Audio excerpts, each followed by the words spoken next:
Filipenses, capítulo 2. Vamos fazer a leitura, então, da palavra do Senhor. Portanto, se há algum conforto em Cristo, se alguma consolação de amor, se alguma comunhão no Espírito, se alguns entranháveis afetos e compaixões, completai o meu gozo para que sintais o mesmo, tendo o mesmo amor, o mesmo ânimo, sentindo uma mesma coisa. Nada façais por contenda ou por vanglória, mas por humildade, cada um considere os outros superiores a si mesmos. Não atente cada um para o que é propriamente seu, mas cada qual também para o que é dos outros, de sorte que haja em vós o mesmo sentimento que houve também em Cristo Jesus, que sendo em forma de Deus, não teve por usurpação ser igual a Deus, mas se fez a si mesmo de nenhuma reputação, tomando a forma de servo, fazendo-se semelhante aos homens, e achando na forma de homem, humilhou-se a si mesmo, sendo obediente até a morte, e morte de cruz. Por isso também Deus o exaltou soberanamente, e lhe deu um nome que é sobre todo nome, para que ao nome de Jesus se dobre todos os joelhos, dos que estão nos céus, na terra, debaixo da terra, e toda língua confesse que Jesus Cristo é o Senhor, para a glória de Deus Pai. De sorte que, meus amados, assim como sempre obedecestes, não só na minha presença, mas muito mais agora na minha ausência, assim também operai a vossa salvação com temor e tremor, porque Deus é que opera em vós, tanto querer como efetuar, segundo a sua boa vontade. Fazei todas as coisas, sem murmurações, nem contendas, para que sejais irrepreensíveis e sinceros, filhos de Deus, inculpáveis, no meio de uma geração corrompida e perversa, entre a qual resplandeceis como astros no mundo. Amém. Vamos orar? Senhor, fale conosco. Vamos continuar lendo o livro do teu servo. Começamos aqui com esse texto tão precioso, e que a tua palavra nos conduza, o Espírito Santo nos ilumine nela, e nós possamos ser edificados nesta noite, na leitura deste livro, e durante toda essa série, Senhor, nas terças-feiras, em nome de Jesus. Nos abençoe, e abençoe as pessoas que vão ouvir também depois, na gravação, na sua bondade e misericórdia em Cristo, para a sua glória, para o nosso bem, em Jesus. Amém e amém. Pode sentar, meus irmãos, pode sentar. Então, meus irmãos, eu começo com esse texto porque ele tem a ver com o que nós vamos falar hoje, no capítulo que nós vamos começar a estudar, do livro do pastor Jeff Jones. Esse livro é um verdadeiro tesouro, e eu estou relendo, né? Eu já tinha lido ele anteriormente, estou relendo agora com os irmãos, e quando relê um livro é até melhor, porque aí a gente vai relembrando e entendendo melhor ainda, né? Os ensinos. Nós já estudamos, nós estamos na parte 1 do livro, que é sobre a natureza da igreja. Nós já lemos o capítulo 1, as marcas da igreja. Nós já lemos o capítulo 2, a membresia da igreja, e nós vamos começar a ler hoje capítulo 3, os deveres dos membros da igreja, que é ainda a parte que trata da natureza da igreja, né? E depois nós vamos entrar nas outras partes, que é a autoridade da igreja, propósito da igreja, culto da igreja, se Deus quiser. Nós já vimos então as marcas da igreja e a membresia da igreja. As marcas a questão daquilo que realmente caracteriza a igreja, a membresia sobre a necessidade dela, né? Vimos no capítulo anterior, biblicamente, que não tem como você ser de Cristo, a não ser que você seja realmente uma pessoa que tenha comunhão com a igreja de Cristo. As marcas da igreja: pureza, né? A verdade, a comunhão. Então se você está em Jesus, você vai buscar ser membro de uma igreja local. você já é membro da igreja espiritual, invisível, pelo Espírito Santo, né? No momento que nós cremos, nós já somos da igreja, mas nós vamos procurar uma igreja visível, local, fiel, para nós nos tornarmos membros. E nós vimos então a necessidade, meus irmãos, primordial de nós fazermos parte da igreja de Deus, nós nos unirmos a uma igreja de Deus, fiel. Não é possível amar Jesus, servir Jesus e não amar a igreja, e não se congregar, e não se unir a uma igreja local, fiel ao Senhor Jesus Cristo. E hoje nós vamos então começar a estudar, veja como as coisas vão tendo uma sequência, né? Se a membresia ela é tão necessária, agora nós vamos estudar os deveres dos membros com relação à igreja. Veja só que eu preciso me tornar membro da igreja, é essencial. Mas quais são os meus deveres como membro da igreja? Esse assunto é muito importante e nós precisamos entendê-lo bem. Nosso tempo ele é rapidinho, é muito curto. Eu sei que eu não vou conseguir, claro, ler esse capítulo todo com os irmãos hoje, mas vamos caminhando aí, eu creio que dá para caminhar uma boa parte. Então, acompanhe comigo. Os irmãos que não têm o livro ouçam, né? Mas quem tiver o livro, acompanhe. Os deveres dos membros da igreja, diz assim o pastor: todo cristão tem tanto a responsabilidade como o privilégio de participar e compartilhar do dom espiritual que Deus tem dado à igreja. Todo cristão foi enxertado no corpo de Cristo e pessoalmente recebeu dons do Espírito Santo. Romanos capítulo 12, versículo 6. Para ajudar no crescimento espiritual dos outros membros do corpo de Cristo. Pelo fato de que a igreja, como a comunhão dos santos, é a portadora oficial da verdade de Deus e é constituída por aqueles que foram santificados e unidos em Cristo Jesus e que regularmente se reúnem para adorar a Deus por meio da observação das ordenanças e de ouvir a pregação da palavra, os principais deveres e privilégios de cada membro da igreja é manter a unidade através de um amadurecimento santo em nível pessoal e corporativo e crescer no conhecimento da verdade. Em outras palavras, as prioridades de cada membro da igreja incluem 3 coisas básicas: unidade, pureza e verdade. Observe que são as marcas da igreja: unidade, pureza e verdade.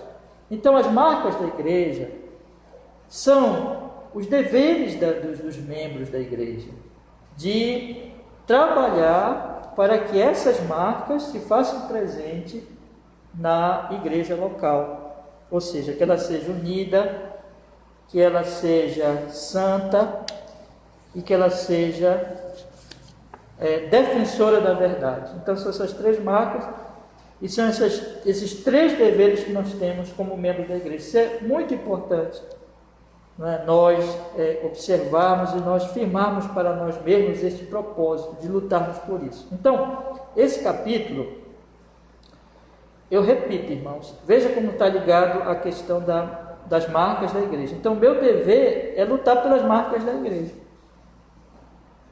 As marcas da igreja: pureza, unidade e verdade, né? Unidade, santidade e verdade. Eu devo me membrar a uma igreja que tem essas marcas: unidade, santidade e verdade. Aí, quando eu me torno membro da igreja, qual é o meu dever?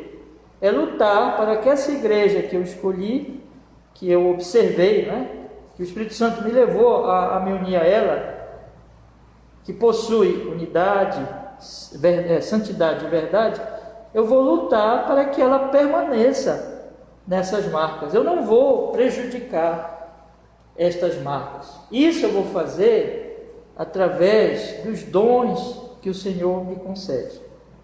Então hoje nós vamos começar a falar da unidade.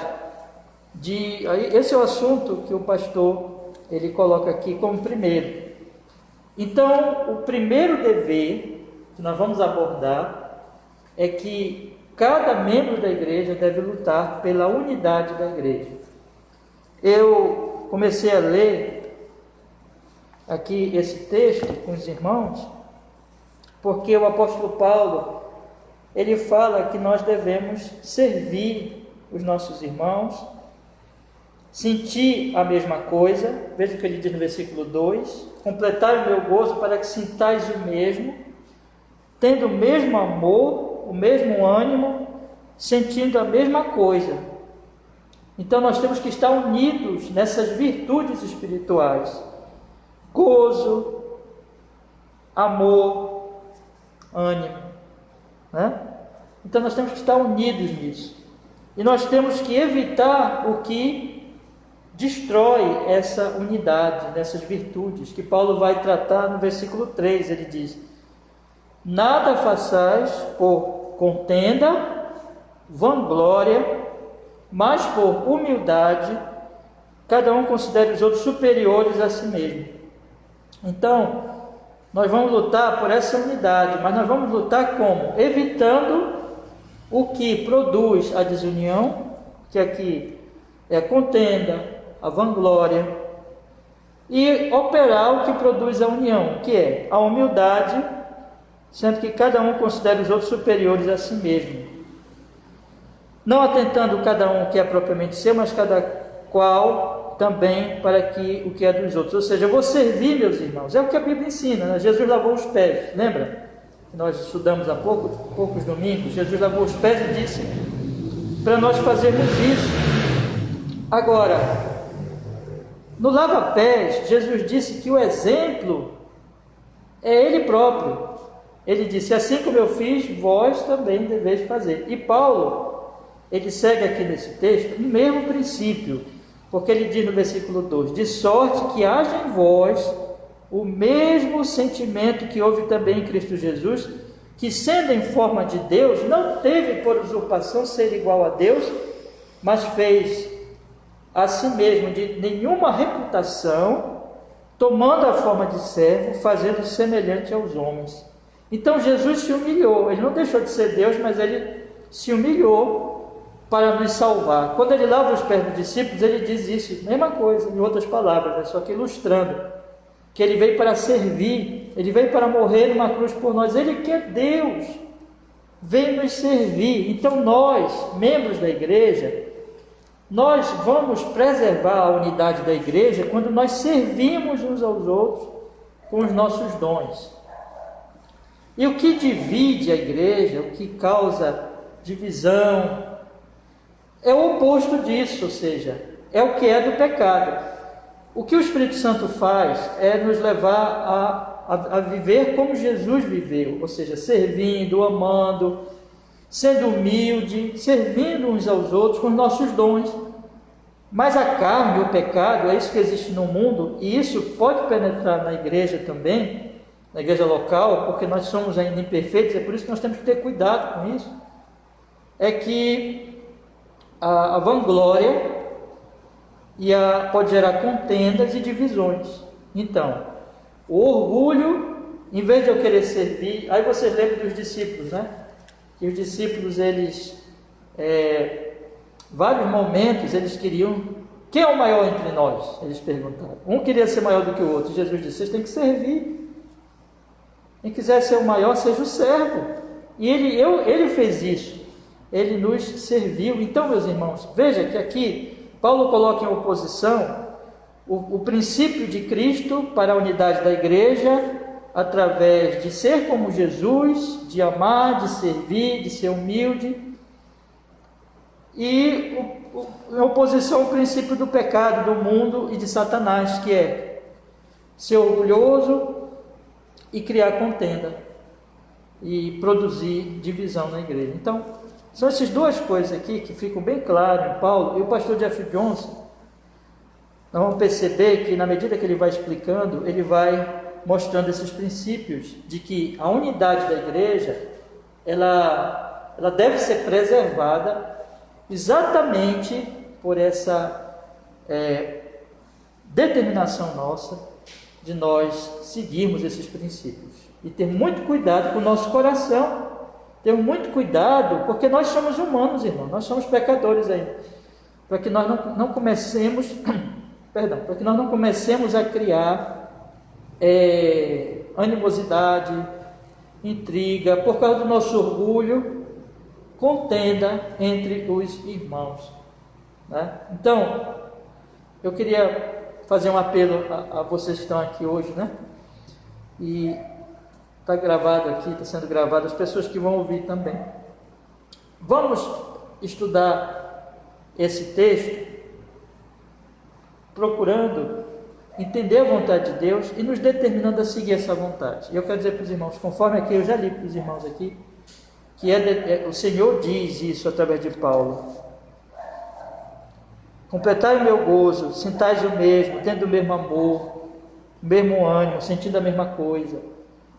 Não façais nada por contenda ou vanglória, mas por humildade.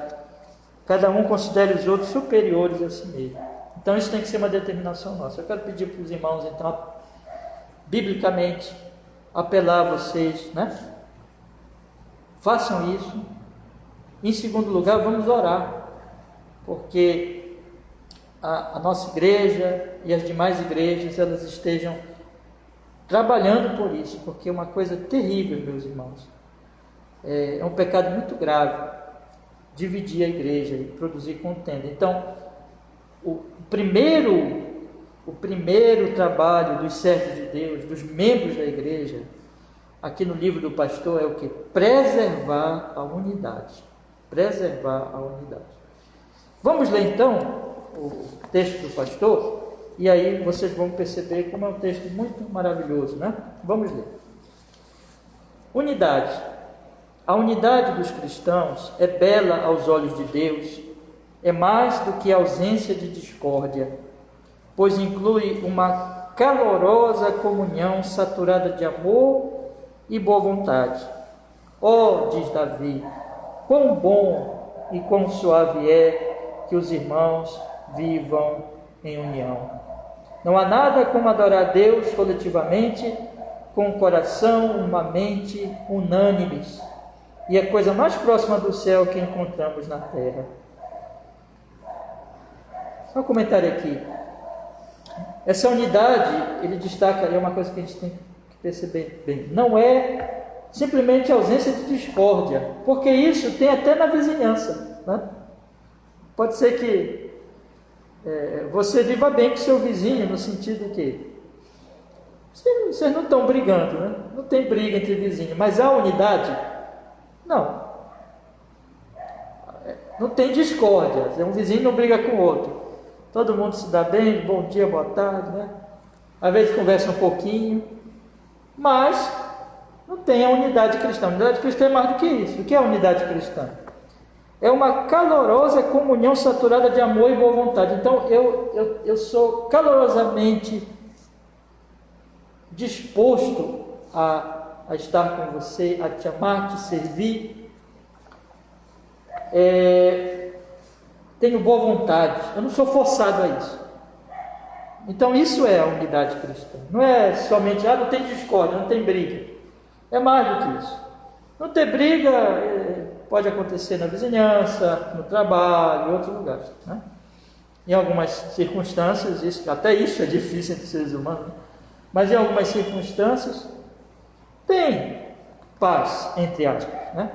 Existe uma ausência de guerra ou de discórdia entre vizinhos, entre colegas de trabalho e assim por diante. Mas é mais do que isso, irmãos.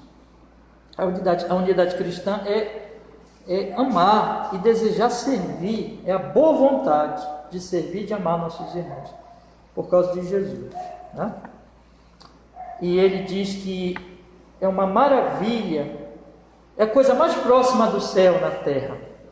A Bíblia diz, por exemplo, que eu não posso cultuar a Deus se eu estou pecando contra o meu irmão, se eu estou com ódio do meu irmão. Então, ódio entre cristãos é uma coisa inimaginável, né? Mas eu estou colocando assim para os irmãos, quer dizer, se existe alguma dívida com algum irmão, o meu culto está sendo reprovado. Jesus diz, vai e resolve o teu caso com o teu irmão, reconcilia-te com ele. Então, o culto, ele expressa unidade. Quando nós nos reunimos, não pode ter animosidade entre nós, mas tem que haver unidade. Unidade cristã que se expressa no culto. Então, o culto, ele é a expressão desta unidade, porque nós nos unimos diante do Senhor Jesus, que nos amou e que nós amamos a Ele e que consequentemente amamos os outros que estão cultuando conosco. Nós nos unimos, nós estamos amando uns aos outros, amando Jesus. É claro que onde existe briga, contenda, aquele culto não é culto, não é? Então veja que como é que vai ser no céu? No céu vai ter contenda? Não. E o pastor coloca aqui, né? É a coisa mais próxima do céu, o culto, porque no culto, onde há a unidade na adoração, implica que há unidade mesmo. Um irmão ama o outro irmão e quer o bem do outro irmão que está presente ali, né? Então, isso o culto, a expressão do culto tem que ser assim, faz parte disso. Aí ele continua assim, vamos continuar. Essa unidade é estabelecida pela comunhão que os cristãos têm com Cristo Jesus. Acabei de falar. A igreja é um corpo unido por um Espírito. Essa unidade é mais profunda do que o interesse compartilhado, pois está enraizada na vida espiritual que todo o povo de Deus compartilha em Cristo Jesus. Então essa unidade vem de Cristo, vem do Espírito Santo, da unidade do Espírito Santo nos dá. Continua o pastor. Portanto, os cristãos não são exortados a criar uma unidade entre si, disse Alan Stibitz, como se antes disso não existisse nenhuma. Em vez disso, é dito a eles para se empenharem primeiro em preservar e depois em dar a expressão plena e madura à unidade do Espírito criada por Deus. Essa unidade, por sua própria natureza, é promovida e consumada quando os irmãos em Cristo desfrutam e expressam juntos sua comunhão como um único Senhor e um único Espírito. Então, como fala aqui a citação de Alan, que o pastor Jeffrey Johnson coloca, não é que nós vamos criar unidade, nós vamos preservar. Empenhar em preservar, porque o Espírito já nos uniu e nós vamos agora preservar. E aí continua o pastor Jeffrey Johnson, mas infelizmente nem todas as igrejas experimentam tal unidade. Divisões, discórdias, panelinhas, entre aspas, podem abundar nas igrejas. Isso acontece por causa de duas coisas. Primeiramente, como o trigo e o joio muitas vezes crescem juntos, os incrédulos estão misturados à membresia da igreja. Sem regeneração espiritual, não há unidade do Espírito. Em segundo lugar, embora os cristãos tenham uma nova natureza e estejam unidos em Cristo e um ao outro, eles ainda lutam contra o pecado. Cristãos podem ser orgulhosos, duros e contenciosos, onde quer que o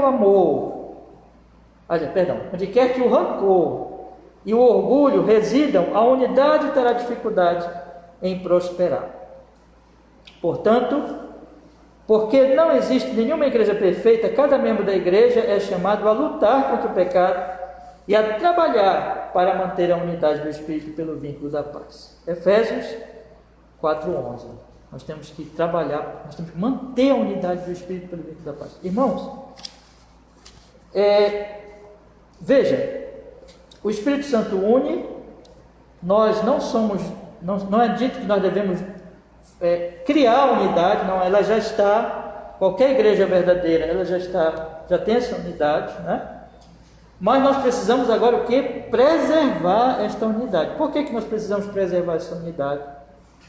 Porque a igreja é imperfeita, porque pode surgir ali sementes de contenda. Ele coloca, infelizmente, nem toda a igreja tem essa unidade, divisões, discórdias, panelinhas. Uma panelinha é uma igreja, entre aspas, dentro da igreja, né? Mas, aliás, não dá nem para chamar de igreja. Isso não é igreja, não é, evidentemente. É uma divisão. É quando um grupo ele se separa dos outros irmãos e forma uma panela. Um grupo separado dos outros grupos. E isso acontece porque tem naquele meio ali o princípio da divisão. Eles estão dividindo a igreja. Então, em vez de ter a unidade do corpo ali da igreja, então se cria divisões, pequenos grupos, panelinhas, onde ninguém entra e aquele grupo não se une ao outro grupo por causa de certos interesses e de certas intenções que tem naquele grupo, né? Que já não se sentem unidos com os outros, porque aí por causa de discórdias e por causa de certas situações que vão sendo criadas. Então isso, meus irmãos, por que acontecem essas divisões? Por que acontece divisão, discórdia e panelinhas? Isso é muito triste, e o pastor coloca assim, isso pode abundar nas igrejas. Imagine a tragédia que é isso, né? Por que isso pode acontecer? Pode acontecer? Pode. Por quê? Por dois motivos. Primeiro, porque pode ter no meio das igrejas gente que não é crente mesmo, gente não convertida. Isso pode acontecer. Isso acontece mesmo. Então, o não regenerado, ele não está unido à igreja de verdade. Ele pode ser formalmente unido, ele pode professar fé, ele pode até ser batizado, mas ele formalmente ele pode ser unido por uma falha da igreja, né? Ou, digamos assim, a igreja não recebe aquela pessoa que ela não é realmente uma crente, não recebeu aquela pessoa, mas ela não é da igreja verdadeiramente, nem no sentido espiritual, nem no sentido local, ela não pertence realmente. E aí aquela pessoa ela vai criar divisões, porque ela não consegue se unir, porque ela não está unida, não existe unidade entre ela e o resto da igreja. Esse é o primeiro motivo. O segundo motivo de ter esses problemas na igreja é porque mesmo os regenerados, eles não são perfeitos. O orgulho, como um certo escritor mais ou menos falou assim, até o último segundo de nossa existência, próximo ao nosso último suspiro, nós vamos ter que lutar contra o orgulho.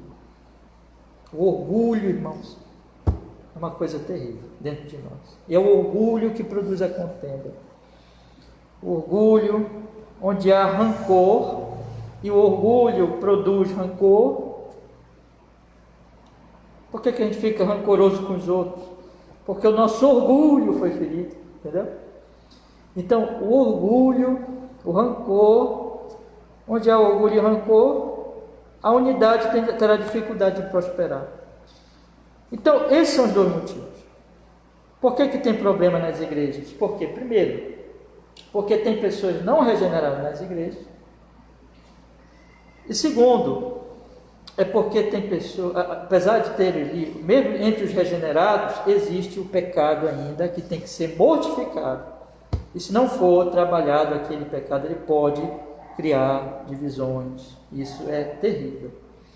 Então, por isso, e essa é a conclusão do pastor Jeff Johnson aqui nesse ponto, e nós precisamos entesourar isso, guardar isso no coração. Por isso que, como não tem nenhuma igreja perfeita, nós precisamos trabalhar para manter a unidade do Espírito pelo vínculo da paz. Nós temos que, cada um de nós, fazer a sua parte para preservar esta unidade. Sem isso, se os membros não fizerem a sua parte, né, não preservar essa unidade, nós vamos ver como, o pastor vai explicar como faz isso, porque existe ali o pecado ainda, existem as fraquezas humanas, existem pessoas não regeneradas, pode existir entre nós, aí nós temos que lutar pela unidade da igreja, certo? Eu queria dar um exemplo assim, você tem uma peça de metal, o que dá no metal? Ferrugem, né? A corrosão. Esse mundo tem as marcas do pecado, o pecado é corrosão. Então você tem metal, tem o ferrugem, então tem que proteger, passar uma pintura, um produto lá para proteger o metal do ferrugem. Então, eu estou ilustrando o seguinte: as igrejas elas podem criar um ferrugem, por causa dos não regenerados que possam existir numa igreja local, e por causa do próprio pecado dos regenerados, pode criar essas quebras, essas divisões. E isso, meus irmãos, tem que ser aplicado, este produto, contra o ferrugem, vamos dizer assim. E não nosso, humano, é do Espírito Santo. E a nossa responsabilidade é lutar pela graça de Deus por esta unidade. Então, vamos ver como o pastor coloca isso aqui. Os membros devem ser ativos e fiéis em sua participação na igreja. Aqui ele vai falar como nós devemos preservar essa unidade. O primeiro ponto é esse: os membros devem ser ativos e fiéis em sua participação na igreja. A manutenção da unidade que Deus estabeleceu começa com a adesão ativa e fiel à membresia da igreja, pois Cristo não projetou a vida cristã para ser vivida de uma maneira isolada e separada dos outros membros do seu corpo espiritual. A vida espiritual e os dons são designados por Deus para serem exercidos dentro do contexto da igreja local. Ao nos unirmos a Cristo, tornamos-nos unidos aos outros membros do corpo de Cristo. Isso significa que o nosso próprio crescimento e maturidade espiritual estão interconectados com o crescimento e maturidade espiritual do corpo de Cristo. De acordo com Alan Stevens, membros diferentes complementam um ao outro. Eles são destinados a compreender e desfrutar em Cristo juntos e no serviço uns aos outros. Por essa razão, Stevens afirmou: como cristãos, não podemos viver adequadamente e crescer até a plena maturidade ao cumprirmos o serviço que Deus designou para nós por meio de uma cooperação ativa com nossos companheiros cristãos. Aliás, vou ler de novo aqui: como cristãos, só podemos viver adequadamente e crescer até a plena maturidade ao cumprirmos o serviço que Deus designou para nós por meio de uma cooperação ativa com os nossos companheiros cristãos. Cada membro do corpo de Cristo, a igreja, tem a sua própria necessária contribuição para o bem-estar de todos, do todo. Ninguém pode ser desprezado ou desconsiderado sem que isso resulte em danos e perdas para o corpo inteiro. Então, continua o pastor Jeffrey Johnson: e se precisamos da igreja para viver e amadurecer adequadamente, então precisamos ser ativos e fiéis aos propósitos e à vida da igreja. O membro inativo na igreja, segundo Joel Bick, é uma contradição de termos. Se nós não valorizarmos a igreja, enxergarmos a membresia como um grande privilégio, precisamos questionar se somos realmente parte da igreja. Os cristãos são ordenados a manter a comunhão com os santos e não abandonar a congregação local. Portanto, quando os cristãos deixam a igreja para cultuar em casa, eles estão falhando em manter a unidade do Espírito. Então, nós temos que estar presentes, nós temos que nos unir aos nossos irmãos. É a primeira coisa, né? Então, a manutenção da unidade que Deus estabelece começa com a adesão ativa e fiel à membresia da igreja. Não ficar isolado, não ficar separado, mas estar com a igreja, estar em comunhão com a igreja. É claro que isso tem a ver com o culto público, com a comunhão cristã e assim por diante, irmãos. E na medida que nós vamos andando com os nossos irmãos, nós vamos ajudando os nossos irmãos dentro dos nossos dons. Cada um tem um talento, tem um dom, tem uma maturidade já, um nível de maturidade, que através das palavras, do exemplo, do apoio, inclusive em questões materiais mesmo, vai estar ajudando, edificando uns aos outros e apoiando os nossos irmãos e fortalecendo o crescimento de toda a congregação.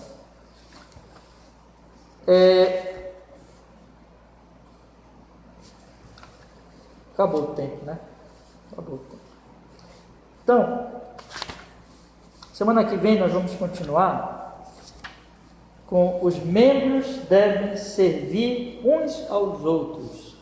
Os membros devem servir uns aos outros. Eu vou começar aqui, a semana que vem nós continuaremos, se Deus quiser. Então, primeiro, os membros devem ser ativos e fiéis em sua participação na igreja, e os membros devem servir uns aos outros. Vou só começar e semana que vem nós prosseguiremos daqui, tá bom? Não só precisamos dos dons espirituais de outros cristãos, mas os outros cristãos também precisam de nossos dons espirituais. E se os outros precisam do que Deus nos deu, então nós somos responsáveis por ajudá-los. Romanos 12, 3 a 8. Todo cristão, afirmou o renomado teólogo de Princeton, Charles Hodgson, é responsável em sua fé e conduta para com seu irmão no Senhor, porque ele constitui com eles um só corpo e possui uma fé e uma vida comum. Continua o pastor Jeff Johnson. Em outras palavras, Deus não nos chamou ou capacitou para nos concentrarmos em nós mesmos. Pelo contrário, Deus nos chamou para usar nossos dons e recursos em prol do crescimento do seu corpo. Esta é uma responsabilidade nossa. Vamos parar por aqui. Então, semana que vem, nós já vimos, nós temos que participar, nós temos que estar ativos na igreja, ter comunhão com os irmãos, apoiar nossos irmãos, né? E nós vamos então, através da nossa maturidade, nosso nível de maturidade, dos nossos talentos, nossos dons, apoiando a igreja de Deus. E essa é a questão de preservar a unidade. Depois ele vai falar, semana que vem nós vamos ler esse ponto, que é servir uns aos outros. O outro ponto é amar e honrar uns aos outros. E essa é a parte então da unidade, meus irmãos. Depois nós vamos falar da outra marca, outro dever nosso, que é preservar a pureza da igreja, tá bom?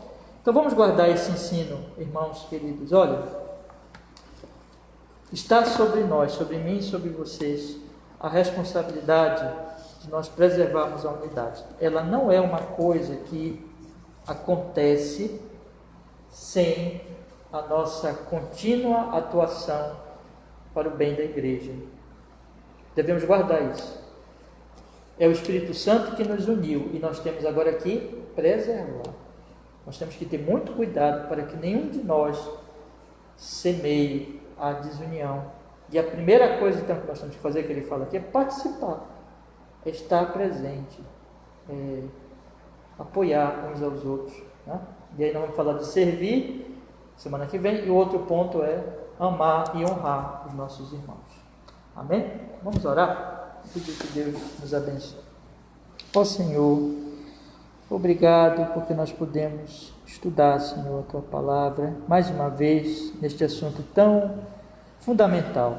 Que o Espírito Santo nos oriente, nos ilumine, nos dê graça, para que nós lutemos pela preservação da unidade.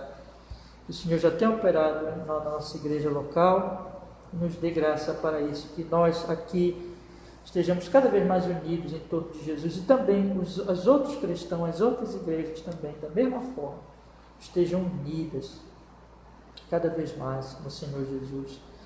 E como nós lemos domingo, Senhor, que o povo lá fora reconheça-nos como os Teus discípulos no nosso amor uns pelos outros. Em Cristo Jesus nós oramos e nós agradecemos, Senhor nosso Deus. Obrigado pela Tua palavra, Jesus, para a Tua glória. Amém.